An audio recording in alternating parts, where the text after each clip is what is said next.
Hello everyone, welcome back again with Mr. GP. And pada kesempatan kali ini ya, Mr. GP akan membeberkan 10 pahlawan yang gugur saat gerakan 30 SPKI. Pada tanggal 30 September 2020 mendatang ya, bangsa Indonesia mengingat kembali tragedi berdarah yang dilakukan oleh Partai Komunis Indonesia. Dalam tragedi kelam tersebut, ada 10 nama yang menjadi korban termasuk 7 jenderal TNI.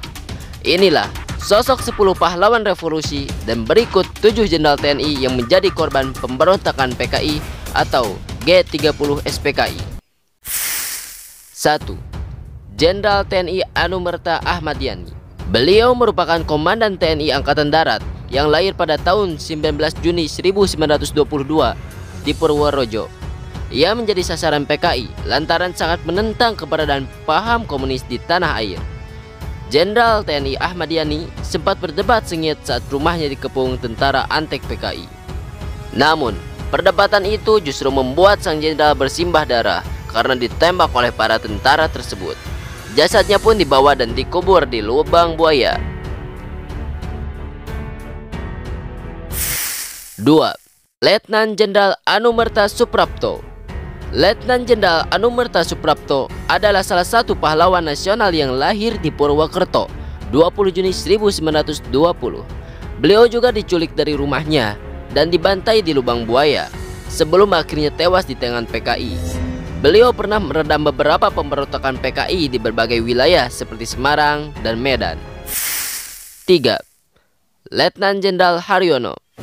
Letnan Jenderal TNI Anumerta atau Mas Tirto Darmo Haryono atau disingkat MT Haryono lahir di Surabaya 20 Januari 1924. Legend yang mengerti 3 bahasa asing, yaitu bahasa Belanda, Inggris dan Jerman ya. Ini juga diculik pada saat hari kejadian, kemudian dibantai di lubang buaya. 4. Letnan Jenderal Siswondo Parman. Siswondo Parman atau lebih dikenal dengan nama S. Parman adalah salah satu pahlawan revolusi Indonesia dan tokoh militer Indonesia. Lahir di Wonosobo 4 Agustus 1918. Beliau merupakan perwira intelijen yang dekat dengan PKI serta mengetahui kegiatan rahasia mereka. Namun, saat ditawari bergabung dengan PKI, S. Parman menolak. Karena itulah beliau meninggal dibunuh pada peristiwa gerakan 30 September. Dan mendapatkan gelar Letnan Jenderal Anumerta. Otak pembandaiannya yakni kakaknya sendiri, Insinyur Sukirman, yang merupakan petinggi PKI saat itu. Sukirman saya, Supriman. 5. Mayor Jenderal Panjaitan. Brigadir Jenderal TNI Anumerta Donald Isaac Panjaitan lahir di Sumatera Utara 19 Juni 1925. Beliau dan bersama para pemuda anak bangsa lain yang dulunya merintis pembentukan Tentara Keamanan Rakyat atau TKR yang merupakan cikal bakal TNI saat ini. Saat itu, beliau menggunakan seragam militer lengkap ketika tahu bahwa sekelompok anggota PKI datang ke rumahnya dan telah membunuh pelayan serta ajudannya. Segera setelah beliau menantang para pemberontak itu, peluru langsung menghujam tubuhnya dan mayatnya dibawa ke lubang buaya. 6. Mayor Jenderal Sutoyo Siswo Miharjo.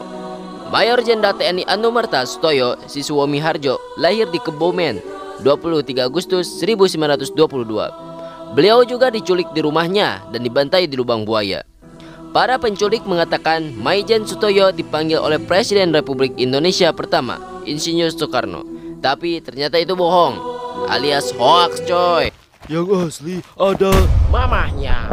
Badak tahu sendiri.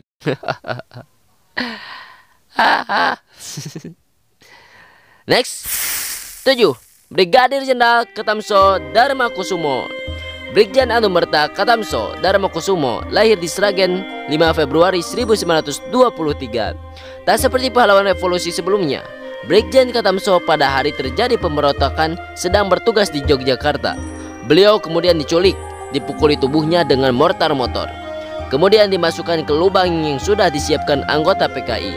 Peristiwa ini terjadi di wilayah Kuntungan. Dan mungkin ya, yang menjadi pertanyaan kalian, apa sih gelar Anumerta itu? Ya, dalam konteks yang paling umum, Anumerta biasanya dikaitkan dengan pemberian penghargaan kepada seseorang atas jasa-jasa yang telah dilakukannya, biasanya oleh pemerintah atau organisasi pada saat orang tersebut telah meninggal dunia. Yaps, begitulah coy. Selain 7 jenderal TNI di atas, PKI juga menghabisi sejumlah anggota TNI dan Polri lain seperti Aibda Karel Satsuit Tubu, lalu Kapten Pierre Tendean yang merupakan ajudan Jenderal Ahana Sution. Karena jasa dari Kapten Pierre Tendean pula, Jenderal Ahana Sution selamat. Dan korban selanjutnya adalah Kolonel Sugiono. Bahkan, Putri Jenderal TNI Ahana Sution, Ade Irma Suryani Nasution juga harus bersimbah darah karena ditembak PKI saat malam gerakan 30 SPKI. Gugurnya 7 Jenderal TNI saat gerakan 30 September alias G30 SPKI membuat Presiden pertama Republik Indonesia Soekarno menjadi bersedih. Pada 2 Oktober 1965 ya, Presiden Soekarno telah memanggil semua panglima angkatan bersenjata bersama Waperdam II, Leimena dan para pejabat penting lainnya dengan maksud segera menyelesaikan persoalan apa yang disebut gerakan 30 September. Begitu panjangnya proses sampai ditemukan jasad pahlawan yang gugur di lubang buaya. So, cukup sekian video kali ini yang Mr. JP berikan. Semoga bermanfaat. And goodbye everyone. See you next video. Salam Mr. JP.